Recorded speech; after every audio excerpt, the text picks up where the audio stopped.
আসসালামু আলাইকুম রহমতুল্লাহ। এমকে জমা রচিত ইজিবিলাস হ্যান্ডনোট অ্যান্ড বিশ্বমানের বইয়ের পক্ষ থেকে আপনাদের স্বাগত। আজকের টিটেলের বিষয় অ্যাকাউন্টিং ইকুয়েশন পঞ্চম ক্লাস। আজকের ক্লাসে আমরা এই আমাদের বিগত সালের বোর্ড প্রশ্নগুলো সমাধান করব। 2010 সাল থেকে 2011, 12 এই তিনটি সাল, 10 সাল, 11 সাল এবং 12 সাল, আজকের ক্লাসে আমরা এই তিনটি সালের অঙ্ক করব। এভাবে শেষ সাল পর্যন্ত ধারাবাহিকভাবে ভিডিও বানানো হবে। তো আসুন 10 সালের প্রশ্নটি আমরা ভালোভাবে পড়ি। আমাদের বইয়ের example number 34, from the following transaction prepare a tabular analysis of the transaction showing effect of accounting equation transaction occurred in the books of mister Zaman. এখানে ইনফরমেশন দেওয়া হয়েছে মোট 8টি ট্রানজাকশন দেওয়া আছে। এগুলি ইফেক্ট অফ অ্যাকাউন্টিং ইকুয়েশনে দেখাতে হবে। আমরা ট্রানজাকশনগুলো 1 নম্বর থেকে পড়ে আসি। কয়টি কলাম করতে হবে এবং কোন বেসিসের অঙ্ক। টেবুলারের মধ্যে 3টে বেসিস ছিল। একটা হলো ট্রেড বিজনেস, আরেকটা হলো সার্ভিস সেন্টার, আর 3 নম্বর হলো পাবলিক লিমিটেড।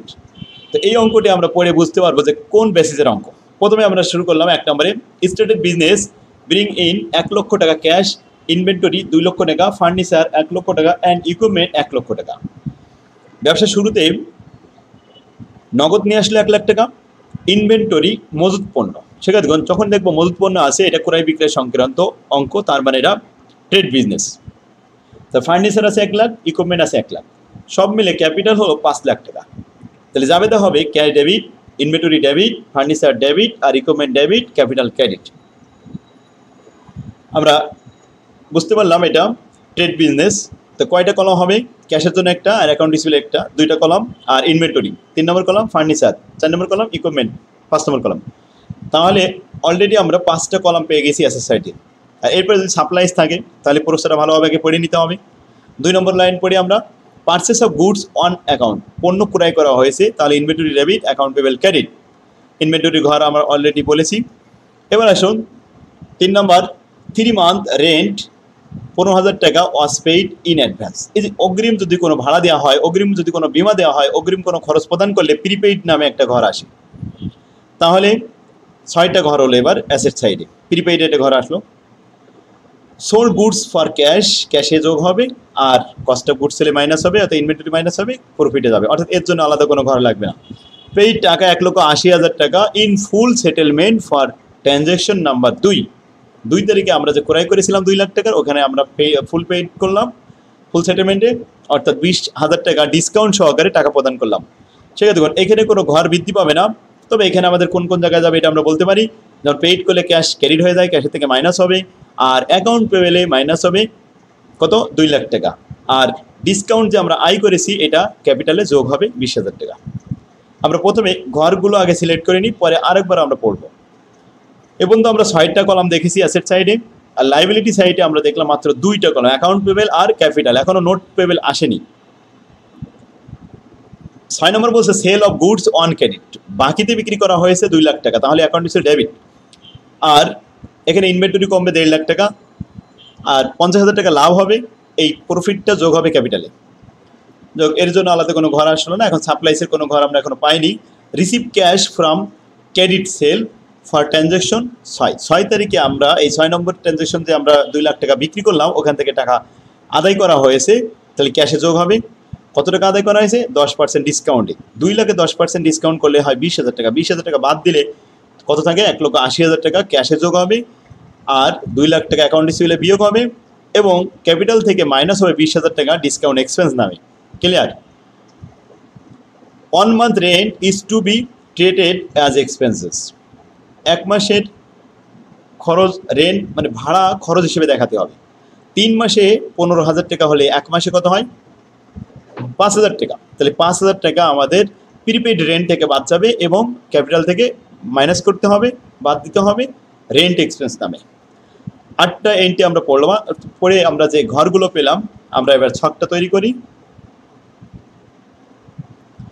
প্রথমে ডেট লেখা হলো, এখানে সিরিয়াল নাম্বার, এরপরে অ্যাসেট সাইডে 6টা কলাম দিলাম, cash, account receivable, merchandise, inventory, furniture, equipment এবং প্রিপেইড রেন্ট। দায় পাশে চলে গেলাম, দায় পাশে মাত্র 2টা কলাম আসলো, প্রথমে অ্যাকাউন্ট পেবেল আর ক্যাপিটাল। এরপরে রিমার্কে আমরা মন্তব্যের জন্য এই ঘরে লিখলাম। এখন আসুন ট্রানজাকশন 8টা প্রথম থেকে আমরা শুরু করি। এবার স্টার্টেড দ্য বিজনেস, স্টার্ট করলো, ব্রিং বহন করলো 1 লাখ টাকা ক্যাশ, তাহলে ক্যাশে যাবে 1 লাখ টাকা।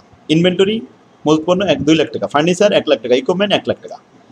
তো আমরা 1 তারিখে বসালাম ক্যাশের ঘরে 1 লাখ, ইনভেন্টরি মার্চেন্ডাইজ ইনভেন্টরির ঘরে 2 লাখ এবং ফার্নিচারের 1 লাখ, ইকুইপমেন্ট 1 লাখ, বাস সব মিলাই ক্যাপিটাল 5 লাখ টাকা, ইনভেস্টমেন্ট অ্যাজ ক্যাপিটাল। আশা করি এটা বুঝতে পারছেন। তাহলে 1 নম্বর এন্ট্রি আমাদের ক্লিয়ার, 2 পাশ মিলে গেল। 2 নম্বর এন্ট্রি বলা হচ্ছে purchase of goods on account, বাকিতে ক্রয় করা হয়েছে পণ্য, বিক্রয় করার জন্য ইনভেন্টরি কিনা হয়েছে। তাহলে merchandise inventory debit, account payable credit. ইনভেন্টরির প্লাস হবে 2 লাখ টাকা আর অ্যাকাউন্ট পেবেল দায় পাশে প্লাস হবে 2 লাখ টাকা। ক্লিয়ার? নাম্বার 3 মান্থ রেন্ট 15,000 টাকা ওয়াজ পেইড ইন অ্যাডভান্স, 3 মাসের অগ্রিম ভাড়া প্রদান করা হয়েছে। তাহলে prepaid rent debit, cash carry, ক্যাশের থেকে মাইনাস হবে 15,000 টাকা আর প্রিপেইড নামে যে সম্পদ এখানে থাকবে 15,000 টাকা plus. Number 4 sold goods for cash 1 lakh টাকা, which cost of goods sold 80,000 টাকা। এখানে আমাদের লাভ হয়েছে 20,000 টাকা। আমরা জানি লাভের টাকা সবসময় ক্যাপিটালে যোগ হয় প্রফিট অন সেল নামে, সেল হয়েছে প্রফিট হয়েছে প্রফিট অন সেল নামে। তো আমরা এখন 4 নম্বরে আসি। প্রথমে বিক্রি করা হয়েছে ক্যাশে, তাই ক্যাশে যোগ করেছি কত 1 লাখ টাকা। Which cost of goods sold 80,000 টাকা, ইনভেন্টরি, তাহলে ইনভেন্টরি মাইনাস করতে হবে 80,000 টাকা, লাভ হয়েছে 20,000 টাকা, এটা ক্যাপিটালে যোগ করে দিলাম। 5 নম্বরে পেইড 1,80,000 টাকা in full settlement for transaction number 2 number transaction, এখানে যে আমরা পারচেস করেছিলাম বাকিতে সেটা এখন টাকা প্রদান করলাম। কত পেইড করলাম 1,80,000 টাকা। ফুল সেটেলমেন্ট মানে পূর্ণ নিষ্পত্তি সাপেক্ষে সে পাওনাদার দাবি করবে না, আমরা মাত্র 1,80,000 টাকা দিয়ে 2 লাখ টাকার মামলা এখানে মিলাইছি। তাহলে আমাদের লাভ হয়েছে কত 20,000 টাকা। তাহলে 2 লাখ টাকার পাওনাদার যদি 1,80,000 টাকায় মেটানো যায় তাহলে ডিসকাউন্ট গ্রহণ করেছি আমরা 20,000 টাকা। এই 20,000 টাকা ডিসকাউন্ট রেভিনিউ, এখন ডিসকাউন্ট আমরা পেয়েছি। সুতরাং 5 নম্বরে আমাদের কোথায় কোথায় যাবে, প্রথমে ক্যাশ থেকে মাইনাস হবে 1,80,000 আর অ্যাকাউন্ট পেবেলে মাইনাস হবে 2 লক্ষ। এতে আমাদের ডিসকাউন্ট রেভিনিউ 20,000 টাকা ক্যাপিটালে যোগ হবে। Clear? Number 6 sale of the goods on credit, পণ্য বাকিতে বিক্রি করা হয়েছে 2 লাখ টাকা, হুইচ কস্ট 1.5 লাখ টাকা। তাহলে বাকিতে বিক্রি করলে অ্যাকাউন্ট রিসিভেবল বাড়ে, তো অ্যাকাউন্ট রিসিভেবল আমরা প্লাস করলাম 2 লাখ টাকা। Which cost of goods sold 1,50,000 টাকা, তাহলে কস্ট অফ গুডস সোল্ড ইনভেন্টরিতে মাইনাস করলাম 1,50,000, লাভ হলো কত 50,000 টাকা। এটা করা যাবে ক্যাপিটালে প্লাস হবে প্রফিট অন সেল।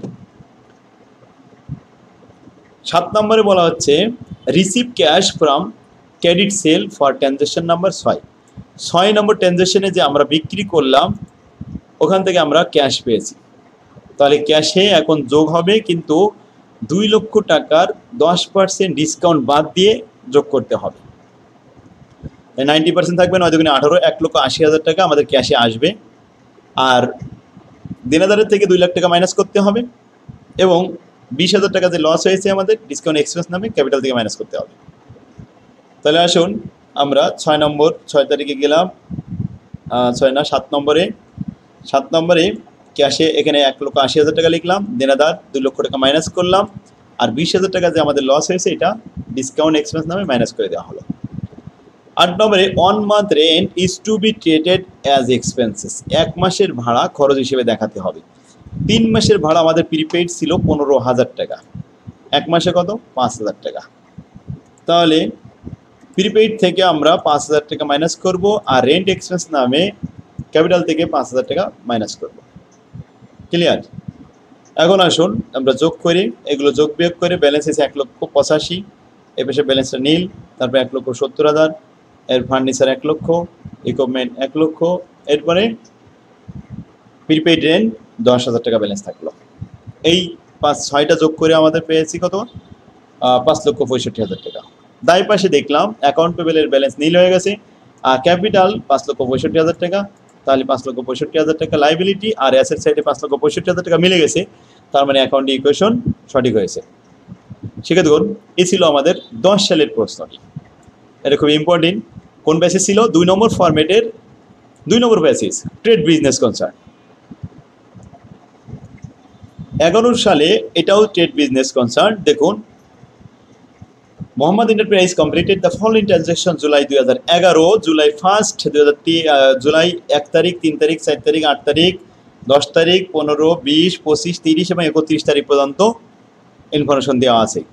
প্রথমেই প্রস্তাবে বলা আছে the owner sold his personal investment 1.5 lakh টাকা, তার ব্যক্তিগত সম্পদ বিক্রি করেছে 1.5 লাখ টাকা, and brought in as capital 1 lakh টাকা, ব্যবসার জন্য মূলধন স্বরূপ আনয়ন করেছে মাত্র 1 লাখ টাকা।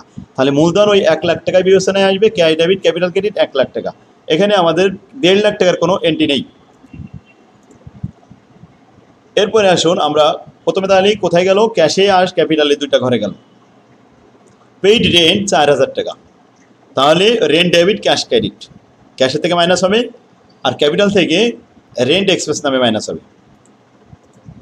পার্সেস মার্চেন্ডাইজ ফর ক্যাশ টাকা 60,000। এবার আমরা ক্রয়কৃত বিক্রয়ের উদ্দেশ্যে ক্রয় পণ্য ক্রয় করলাম 60,000 টাকায়। তো আমরা কি লিখবো, inventory debit cash credit, cash থেকে মাইনাস হবে, ইনভেন্টরি নামে একটা ঘর থাকবে সেখানে প্লাস হবে। তো ট্রেড বিজনেসের আমাদের ইনভেন্টরি ঘর থাকে। পার্সেস মার্চেন্ডাইজ ফ্রম আজিজ, আজিজের কাছ থেকে ক্রয় করা হয়েছে 90,000 অন অ্যাকাউন্ট, বাকিতে আজিজের কাছ থেকে যদি ক্রয় করা হয় তাহলে পার্সেসের ঘর ইনভেন্টরি ঘরে যাবে 90,000 আর অ্যাকাউন্ট পেবেলের ঘরে যাবে 90,000 টাকা। বড় ধার করা হয়েছে 60,000 টাকা ফ্রম ঢাকা ব্যাংকের থেকে, অ্যান্ড সাইন এ নোট পেবেলের মাধ্যমে টাকা ধার করা হয়েছে cash debit note payable credit. এখন দায় পাশে একটা ঘর বৃদ্ধি পাইলো নোট পেবেল নামে, তাহলে দায় পাশে কয়টা ঘর হলো, অ্যাকাউন্ট পেবেল, নোট পেবেল আর ক্যাপিটাল, 3টে ঘর, 3টে কলাম হলো। অ্যাসেট সাইডে আমরা এই পর্যন্ত ঘর পেয়েছি কয়টা, 3টা, অ্যাকাউন্ট রিসিভেবল, ক্যাশ আর মার্চেন্ডাইজ ইনভেন্টরি। এরপরে আমরা আরও প্রশ্ন পড়ে দেখবো যে ঘর বৃদ্ধি পাই কিনা। সোল্ড মার্চেন্ডাইজ ফর ক্যাশ টাকা 75,000, which cost of good sold 60,000 টাকা। তাহলে আমরা বিক্রি করলাম নগদে, ক্যাশে যোগ হবে 75,000 টাকা, মার্চেন্ডাইজ বিয়োগ হবে 60,000 টাকা, তাহলে এখান থেকে আমাদের লাভ আসবে 15,000 টাকা। এই 15,000 টাকা ক্যাপিটালে যোগ করতে হবে। সোল্ড মার্চেন্ডাইজ টু ইমরানের কাছে বিক্রি করা হয়েছে 1 লাখ টাকা, which cost of good sold 80,000 টাকা। তাহলে ইমরানের কাছে বিক্রি করা হয়েছে এটা দেনাদার, কারণ বাকিতে বিক্রি করা হয়েছে। তাহলে অ্যাকাউন্ট রিসিভেবলে যাবে 1 লাখ টাকা, কস্ট অফ গুড সেলে যাবে 80,000 টাকা, লাভ হয়েছে 20,000 টাকা, প্রফিট অন সেল ক্যাপিটালে যোগ হবে। Return merchandise sold on July 20 তারিখে আমরা যে বিক্রি করলাম সেটা আবার ফেরত এসেছে 5,000 টাকার মাল, আসলে which cost of good sale 4,000 টাকা। তাহলে এখন মার্চেন্ডাইজ ইনভেন্টরি বাড়বে আবার 4,000 টাকা, অ্যাকাউন্ট রিসিভেবল কমবে 5,000 টাকা, এখানে ডিফারেন্স দিয়ে 1,000 টাকা, loss on sales return minus করতে হবে ক্যাপিটালে। 30 তারিখে payment receive from account receivable 50,000 টাকা, দেনাদারের কাছ থেকে টাকা পাওয়া গেছে, cash debit account receivable credit 50,000 টাকা, পেইড অ্যাডভার্টিসমেন্ট বিল 5,000 টাকা। তাহলে এটা খরচ হয়েছে, তাই খরচ হিসেবে ক্যাশের থেকে মাইনাস করতে হবে আর এখানে ক্যাপিটাল থেকে মাইনাস করতে হবে। পেইড বলা হয়েছে বলে ক্যাশের থেকে মাইনাস, আর এটা খরচ বলে ক্যাপিটাল থেকে মাইনাস। ওকে, তাহলে আমরা এটিগুলো দেখলাম যে অ্যাসেট সাইডে শুধুমাত্র 3টে কলামই থাকলো, ক্যাশ, অ্যাকাউন্ট রিসিভেবল আর মার্চেন্ডাইজ, আর লাইবিলিটি সাইডে 3টে কলাম থাকলো। তো কলামগুলো আমরা লিখলাম, এখানে রিমার্কটা লিখলাম। প্রথমে 1 তারিখে ইনভেস্ট করেছে 1 লাখ টাকা, 2 তারিখ নাই, 3 তারিখ ছিল, পেইড রেন্ট প্রদান করা হয়েছে, ক্যাশের থেকে বাদ, ক্যাপিটাল থেকে বাদ, রেন্ট এক্সপেন্স। এরপরে 4 তারিখে আছে purchase merchandise for cash, merchandise বাড়বে ক্যাশ কমবে, তাহলে মার্চেন্ডাইজে প্লাস হবে, ক্যাশে মাইনাস হবে। ক্লিয়ার? এরপরে আসুন 8 তারিখে purchase merchandise for Aziz from আজিজের কাছ থেকে বাকিতে কিনেছে, মার্চেন্ডাইজ ইনভেন্টরি বাড়বে আর অ্যাকাউন্ট বাড়বে 90,000 টাকা। 8 তারিখের পরে 10 তারিখ বড় ধার করা হয়েছে 60,000 টাকা ফ্রম ঢাকা ব্যাংকের থেকে, সাইন এ নোট পেবেল, তাহলে ক্যাশে যোগ হবে 60,000 টাকা 10 তারিখে, আর অ্যাকাউন্ট নোট পেবেলে যোগ হবে 60,000 টাকা। Sold merchandise for cash total 75,000 টাকা, which cost of good sold 60,000 টাকা। সোল্ড মার্চেন্ডাইজ ফর ক্যাশ, তাহলে ক্যাশে বিক্রি করা হয়েছে 75,000 টাকা, ক্যাশে প্লাস করতে হবে, which cost of good sold 60,000 টাকা। 60,000 টাকা আমরা মার্চেন্ডাইজ ইনভেন্টরিতে বিয়োগ করবো, আর এখানে লাভ হয়েছে কত, 15,000 টাকা, এটা রেভিনিউ হিসেবে, সেলস রেভিনিউ হিসেবে দেখাতে হবে। সোল্ড মার্চেন্ডাইজ টু ইমরানের কাছে বিক্রি করা হয়েছে বাকিতে 1 লাখ টাকা, তাহলে আমরা কি করব, এখন অ্যাকাউন্ট রিসিভেবলে লিখবো 1 লাখ টাকা, আর cost of good sold merchandise বাদ দেবো 80,000 টাকা, লাভ হয়েছে কত, 20,000 টাকা, প্রফিট অন সেল ক্যাপিটালে যোগ করতে হবে 20 তারিখ। তাহলে আসুন 20 তারিখে এখানে 1 লাখ টাকা অ্যাকাউন্ট রিসিভেবলে, মার্চেন্ডাইজ এখান থেকে মাইনাস করলাম, 20,000 টাকা আমাদের লাভ হয়েছে। 20 তারিখ শেষ, এবার 25 তারিখ return merchandise sold on July 20 তারিখে যেটা বিক্রি করলাম ওটা আবার ফেরত চলে আসছে, তাহলে সেল রিটার্ন হলে অ্যাকাউন্ট রিসিভেবল কমে, তো অ্যাকাউন্ট রিসিভেবল আমরা মাইনাস করলাম 5,000 টাকা, ওটা আবার পণ্য ফেরত চলে আসছে বলে মার্চেন্ডাইজ ইনভেন্টরিতে প্লাস করলাম, 1000 টাকা লস হয়েছে, লস অন সেল রিটার্ন। তাহলে আমাদের 25 তারিখ শেষ, 30 তারিখে payment receive from account receivable, account receivable প্রদান করেছে, আমরা গ্রহণ করেছি, ক্যাশে যোগ হবে, অ্যাকাউন্ট রিসিভিল বিয়োগ হবে। কত টাকা? 50,000 টাকা 30 তারিখে। ক্লিয়ার? এরপরে 31 তারিখে বলা হচ্ছে পেইড অ্যাডভার্টাইজিং বিল ফর 5,000 টাকা। অ্যাডভার্টাইজিং বিল পরিশোধ করতে হবে 5,000 টাকা। তাহলে ক্যাশের থেকে মাইনাস হবে, আর বিজ্ঞাপন হিসেবে খরচ হিসেবে ক্যাপিটাল থেকে মাইনাস করতে হবে। তাহলে ক্যাশে মাইনাস করলাম, ক্যাপিটালে মাইনাস করলাম, অ্যাডভার্টাইজিং এক্সপেন্সেস। এখন ব্যালেন্সগুলো যোগ করেন, এখানে আসছে 2,16,000 টাকা, ক্যাশ মার্চেন্ডাইজ আসছে 14,000 টাকা, অ্যাকাউন্ট রিসিভিল আসছে 45,000 টাকা। এই তিনটা যোগফল আসে 2,75,000 টাকা। অ্যাসেট সমান সমান লাইবিলিটি, লাইবিলিটির ভিতরে অ্যাকাউন্ট পেবেল আছে 90,000 টাকা, নোট পেবেল আছে 60,000 টাকা, তাহলে হলো 1.5 লাখ টাকা, আর 1,25,000, মোট হলো 2,75,000 টাকা। দুই পাশ মিলে গেল, অঙ্ক সঠিক, অঙ্ক কমপ্লিট হয়ে গেল। এরপরে বলছে account proof the account equation, asset সমান সমান লাইবিলিটি প্লাস ওনার সিকিউরিটি। তো অ্যাসেটের যে আইটেম দেখলাম তিনটা, ক্যাশ, মার্চেন্ডাইজ, ইনভেন্টরি, অ্যাকাউন্ট রিসিভিল। দায় পাশে অ্যাকাউন্ট পেবেল, নোট পেবেল আর ওনার সিকিউরিটি, মালিকানা। অ্যাসেটের যোগফলগুলো আমরা এখানে দেখলাম, একত্রিতভাবে সব বসালাম, লাইবিলিটিগুলো বসালাম, লাইবিলিটি যোগ করে 2,75,000, অ্যাসেট যোগ করে 2,75,000, তার মানে অ্যাসেট ইকুয়াল লাইবিলিটি প্রমাণিত হয়েছে, অ্যাকাউন্ট ইকুয়েশন প্রুফড। ওকে, 12 সালে আসেন, 12 সালে প্রশ্নটা দেখি। তাহলে 11 সাল পেয়ে গেলাম ট্রেড বিজনেস, 10 সালে ট্রেড বিজনেস, 12 সালে কি আসছে? On April 1st, the following transactions were completed during the month. Deposited 20,000 টাকা cash in Janata bank in the name of agency, এজেন্সির নামে জনতা ব্যাংকে ডিপোজিট করা হলো। তাহলে এই ডিপোজিটটাই তাদের মূলধন স্বরূপে আসলো। এখন আমাদের কি বের করতে হয়েছে? Compute the net income or loss for April. তাহলে আমাদের ইনকামের মধ্যে ডিপোজিট কোনো আইটেম না। পেইড অফিস রেন্ট, এটা আমাদের ব্যয় হিসেবে দেখাতে হবে। পারচেস অফিস ইকুইপমেন্ট ক্রয় করা হয়েছে।